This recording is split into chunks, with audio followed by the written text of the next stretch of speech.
रघुपुर गांव में रहने वाले वैद्य रत्नू के दो बेटे थे, कलुआ बिलुआ। वो दोनों सिर्फ पिता के पैसों पर ही ऐश करते थे। रत्नू के बारे में मशहूर था कि वो पशु पक्षियों से बातें कर सकता है। एक बार गांव के मंगलू का गधा खो गया।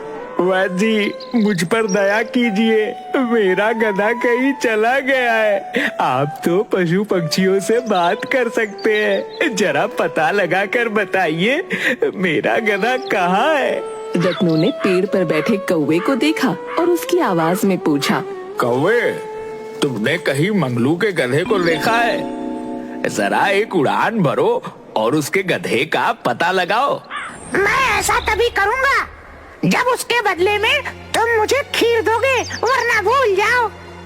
रत्नू ने कौवे से खीर देने का वादा किया और 2 ही मिनट में वो उड़ान भरकर वापस आ गया और बोला कि उसे गधा मिल गया। मंगलू का गधा जंगल में बने गड्ढे में गिर गया है, आप लोग जाकर उसे निकाल लीजिए। लो मंगलू, मिल गया तुम्हारा गधा। वह जंगल में बने गड्ढे में गिरा हुआ है, उसे निकालो, लेकिन बदले में तुम्हें इस कौवे को खीर खिलानी होगी। मंगलू खुशी खुशी कौवे को खीर खिलाने को तैयार हो गया और अपने गधे को जंगल के गड्ढे से निकालकर बाहर ले आया। इसी तरह रत्नू पूरे गांव वालों की मदद करता रहता था। एक बार रत्नू अपने बच्चों के बारे में सोच रहा था। उसे एक चिड़िया की आवाज सुनाई दी। क्या हुआ रत्नू, तुम तो हर समय सबकी सहायता करते हो, आज इतने उदास क्यों दिखाई दे रहे हो? क्या मैं तुम्हारी कोई मदद कर सकती हूँ? क्या बताऊं, मैंने अपनी पूरे जीवन में बहुत मेहनत करी और बहुत नाम भी कमाया। मेरे पास अच्छा खासा पैसा है, लेकिन मेरे दोनों बच्चे बिल्कुल निखट्टू हैं। एक कोई काम नहीं करना चाहता और दूसरा बहुत लालची है। मुझे समझ में नहीं आता उनके जीवन का क्या होगा। इसमें चिंता की क्या बात है? तुम अपने दोनों बच्चों की परीक्षा क्यों नहीं लेते? ऐसा करने से उनको सबक भी मिलेगा और तुम्हारी समस्या भी हल हो जाएगी। मुझे समझ में नहीं आ रहा, तुम भी मुझे बताओ क्या किया जा सकता है?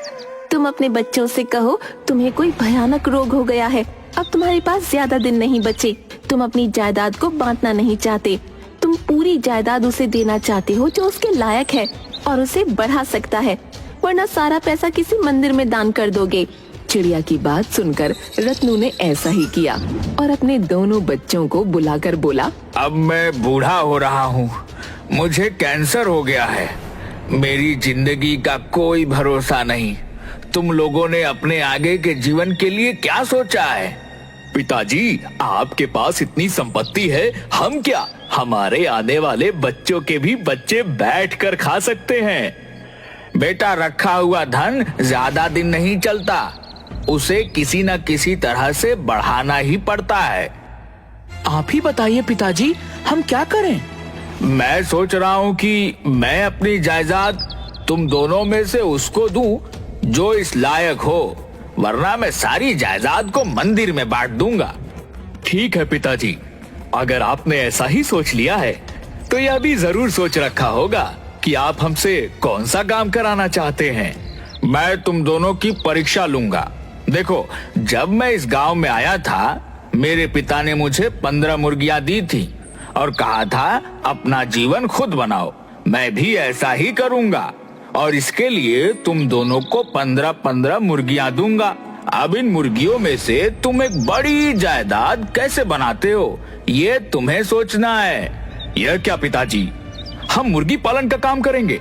आज तक तो हम मुर्गियों को खाया करते थे। आप कोई दूसरा काम क्यों नहीं देते? मैंने तुम लोगों के लिए यही काम चुना है और तुम्हें यही करना होगा। जैसे इस काम को करने में आपत्ति है, वह इस घर से बाहर जा सकता है। रत्नू अपने बेटों को मुर्गियां देकर घर से रवाना कर देता है। कलुआ बिलुआ दुखी मन से अपने हिस्से की मुर्गियां ले चले जाते हैं।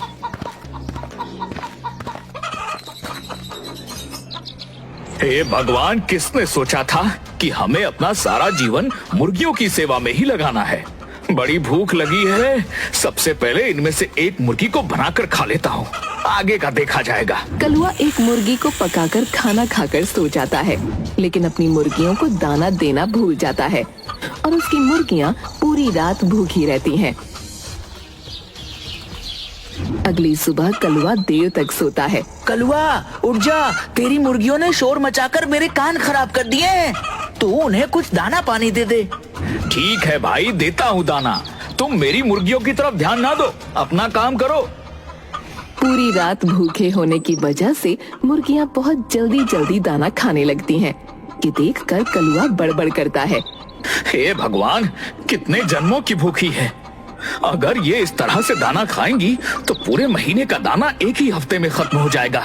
लेकिन अगर इन्हें खाकर इनकी संख्या कम कर दूं तो दाना भी कम देना पड़ेगा।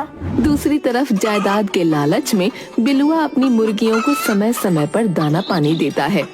जल्दी ही मुर्गियां रोज अंडे देना शुरू कर देती हैं। लेकिन लालची कलुआ को जब भूख लगती है वो मुर्गी को पकाकर खा लेता। धीरे धीरे करके उसके पास सिर्फ एक मुर्गी बची थी। बिलुआ रोज मुर्गियों के अंडे बेचकर पैसे कमाने लगता है। कलुआ कुछ भी समझ नहीं पा रहा था कि वो क्या करे। वो बार बार बची हुई एक मुर्गी के पास जाकर देखता है कि उसने अंडा दिया या नहीं। लेकिन बेचारी भूखी प्यासी मुर्गी अंडा नहीं देती। मुझे लगता है कि पिताजी ने मुझे खराब मुर्गी दी है, तभी ये अंडे नहीं देती हैं। आज रात को मैं बाजी पलट दूंगा। मैं अपनी मुर्गी बिलुआ की मुर्गी से बदल दूंगा। अपने आप ही दूध का दूध और पानी का पानी हो जाएगा। रात को सबके सोने के बाद वो बिलुआ की एक मुर्गी निकालता है और अपनी मुर्गी उसके जाल में रख देता है। और फिर वो खुशी खुशी सोने चला जाता है और अपने आप से कहता है, ये हो गया जादू। सुबह ये मुर्गी अंडे देगी, मैं उन्हें संभाल कर रखूंगा। धीरे धीरे अंडों में से बच्चे निकलेंगे। 1 से 2, 2 से 3 करते करते मेरे पास 100 मुर्गियां हो जाएंगी। और फिर पिताजी को पता चल जाएगा कि जायदाद मेरे को ही देनी चाहिए। सुबह उठने पर कलुआ देखता है कि मुर्गी ने एक अंडा दिया है। अंडे को देखते ही उसे लालच आने लगता है। ऐसा करता हूँ, इस अंडे का ऑमलेट बनाकर सबसे पहले मैं ही खा लेता हूँ। जब मुर्गी कल अंडा देगी तो उसे बचा कर रख लूंगा, क्या फर्क पड़ता है। कलुआ फटाफट अंडे का एक बढ़िया ऑमलेट तैयार करता है। उसकी खुशबू चारों तरफ फैलने लगती है। ऑमलेट की इतनी अच्छी खुशबू आ रही है, जल्दी से हाथ धोकर आता हूँ, फिर जी भर के खाऊंगा। उसी समय अंतरिक्ष से मंगरेला ग्रह के राजा पृथ्वी लोक के दर्शन करने अपने विमान से धरती की तरफ आते हैं। उन्हें कलुआ के ऑमलेट की गंध आती है। यह किस चीज की इतनी स्वादिष्ट महक आ रही है? मैंने इतनी तरह का भोजन खाया है, पर इतनी स्वादिष्ट सुगंध तो कभी नहीं आई। जरा पता लगाओ यह क्या है। सैनिक विमान से नीचे देखते हैं तो उन्हें कलुआ के घर के आंगन में चूल्हे पर रखा हुआ ऑमलेट दिखता है।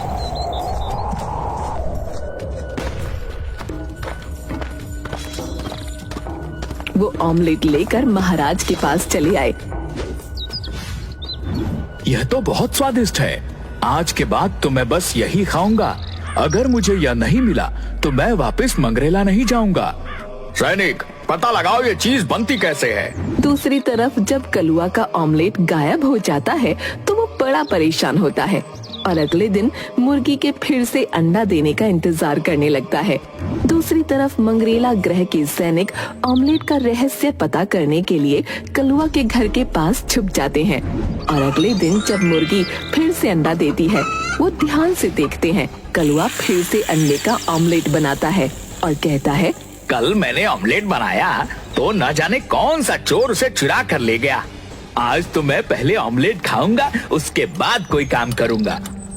कलुआ ऑमलेट खाने ही जा रहा होता है कि उसकी मुर्गी फिर जोर जोर से चिल्लाने लगती है।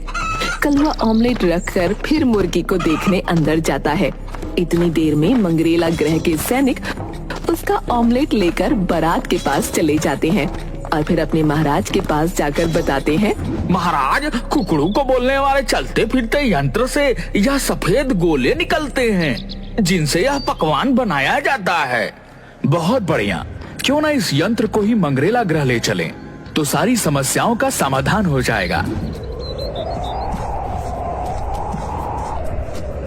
ऑमलेट के साथ मुर्गी को भी गायब देख कलुआ सोचता है कि उसके भाई बिलुआ ने उसे धोखा दिया है और उसकी मुर्गी चुरा ली है। दोनों की बहुत लड़ाई होती है। दूसरी तरफ मंगरेला ग्रह के सैनिक मुर्गी को महाराज के सामने रखते हैं। मुर्गी तुरंत एक अंडा देती है। महाराज, इस गोली से पकवान बनाना तो यह पृथ्वीवासी ही जानता है। लगता है हमें उसे भी पकड़ कर लाना पड़ेगा। कलुआ रात में अपने बिस्तर पर सो रहा होता है।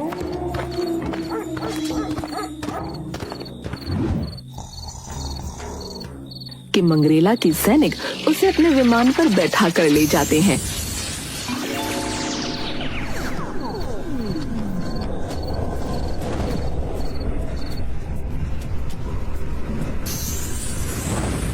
महाराज कलुआ से कहते हैं, सुनो पृथ्वीवासी, तुम इस यंत्र से निकलने वाले सफेद गोलों से जो खाने की चीज बनाते हो वह बनाकर दिखाओ, वरना तुम्हें मौत के घाट उतार दिया जाएगा। छोटे छोटे अंडे और इतने बड़े बड़े लोगों को देखकर कलुआ घबरा जाता है और कहता है, देखिए महाराज, हम पृथ्वीवासी छोटे कद के होते हैं, इसलिए हमारे यहाँ की मुर्गियाँ भी छोटी छोटी होती हैं और छोटे छोटे अंडे देती हैं।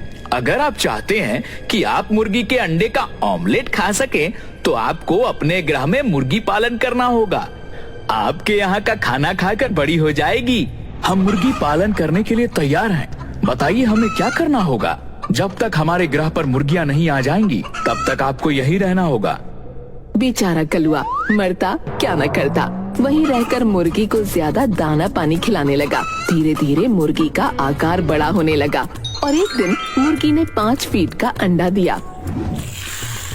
कलुआ ने महाराज को ऑमलेट बनाकर खिलाया। महाराज बहुत खुश हुए और बोले, हम तुमसे बहुत खुश हैं पृथ्वीवासी। बोलो तुम्हें क्या चाहिए। महाराज, मुझे ज्यादा कुछ नहीं, बस आपके ग्रह की मुर्गी का एक अंडा चाहिए। 1 घंटे में मैं सारे शहर को ऑमलेट बनाकर खिला सकता हूँ। सिर्फ एक अंडे से ही मैं इतना अमीर बन जाऊंगा कि पिताजी मेरी बुद्धि को मान जाएंगे। कलुआ मंगरेला के महाराज से अंडा लेकर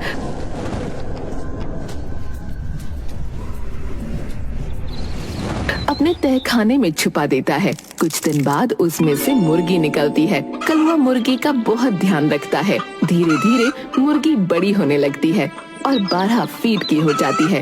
एक दिन मुर्गी 5 फीट का अंडा देती है। कलुआ उस अंडे का एक बड़ा सा ऑमलेट बनाता है और गांव के जमींदार को वो ऑमलेट खिलाने के लिए आमंत्रित करता है।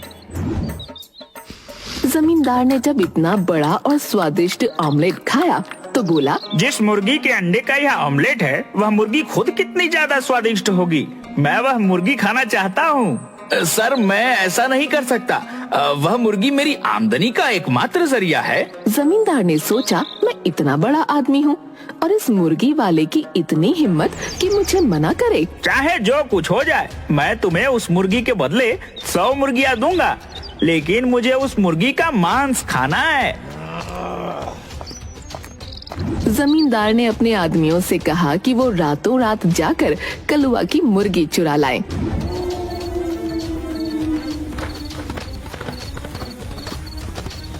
मुर्गी की आवाज कुकड़ों को इतनी भयंकर थी कि जमींदार के आदमी डर रहे थे। अरे इसने मुर्गी पाली है या डायनासोर? इतनी भयानक आवाज आ रही है, पर मुर्गी कहीं दिखाई नहीं पड़ रही है। लगता है ये आवाजें नीचे से आ रही हैं। चलो चलकर तहखाने में देखते हैं। जब वो तहखाने पहुँचे तो इतनी बड़ी मुर्गी देखकर उनके होश उड़ गए। मुर्गी ने भी जब अजनबी लोगों को देखा तो उन्हें मारने के लिए उनके पीछे पीछे कुकड़ू चिल्लाते हुए भागने लगी और भागते भागते आदतानुसार सड़क पर पड़ी इधर उधर चीजें भी खाने लगी, जिससे जमींदार के घर पहुँचते पहुँचते वो वापस पृथ्वी ग्रह की मुर्गी बन गई। जमींदार ने मुर्गी को पकड़ा और तुरंत पकाने को दे दिया। वाह, अब जाकर मुझे चैन मिला। वो स्वाद लेकर मुर्गी को खाने लगा। जमींदार मुर्गी खाकर शांति से सो गया। अचानक उसके पेट में से कुकड़ू आवाज आने लगी। अंतरिक्ष में पैदा होने के कारण मुर्गी के हर टुकड़े से कुकड़ू की आवाज निकल रही थी। अब जमींदार जहाँ भी जाता उसके शरीर के अंदर से मुर्गी की आवाज आती रहती थी और लोग उसका मजाक बनाते थे। कलुआ, मुझे माफ कर दो और इस मुसीबत से मेरा पीछा छुड़ा। तुम्हारी मुर्गी ने मेरा जीना हराम कर दिया है। यह तो मेरे पेट के अंदर जाने के बाद मेरे पेट के अंदर से बोलती रहती है। मैं आपको ठीक तो कर सकता हूँ, लेकिन आपको एक वादा करना पड़ेगा। अरे मैं परेशान हूँ, तुझे वादे की पड़ी है। बोल क्या वादा करना है, मैं तुझे लिख कर दे देता हूँ। अरे ज्यादा कुछ नहीं, बस अपनी गौशाला और खेत मेरे नाम कर दीजिए, और मुझे कुछ नहीं चाहिए। ला मैं साइन कर देता हूँ। मेरा रघुपुर का 15 एकड़ खेत और रघुपुर की गौशाला तेरी हुई, बस। तो मुझे इस मुसीबत से निकाल दे। लेकिन अगर आपने ठीक होने के बाद यह सब मुझसे वापस ले लिया तो मैं क्या करूँगा? अरे कलुआ बेटा, मुझ पर विश्वास कर, मेरी जान पर बनी हुई है। मेरे पास इसके अलावा भी बहुत संपत्ति है। मैं रघुपुर की संपत्ति की तरफ आंख उठाकर भी नहीं देखूंगा। यह सब तेरी हुई। तू कहे तो तुझे यहाँ का जमींदार बना दूं। ठीक है जमींदार साहब, मुर्गी को निकालने के लिए तो आपको गांव के वैद्य से ऑपरेशन कराना पड़ेगा। पर गांव का वैद्य तो तुम्हारा बाप ही है, वह तो बूढ़ा हो गया है, भला वह मेरा ऑपरेशन कैसे कर पाएगा? देखिए जमींदार साहब, हमारे पिताजी को मुर्गियों की बोली भी आती है। वह आपके पेट की मुर्गियों से बात करेंगे तो शायद बात बन जाए। कलुआ अपने पिता के पास गया और सारी बात अपने पिता को बताई। वाह बेटा, तू सबसे ज्यादा चालाक निकला। तूने तो अपने लिए पूरा बंदोबस्त कर लिया। मैं तुझसे बहुत खुश हूँ। चल जमींदार के पास चलता हूँ और उसकी समस्या को दूर करता हूँ। रत्नो मुर्गियों का खाना लेकर जमींदार के सामने बैठ जाता है और मुर्गी की आवाज में उससे बात करता है।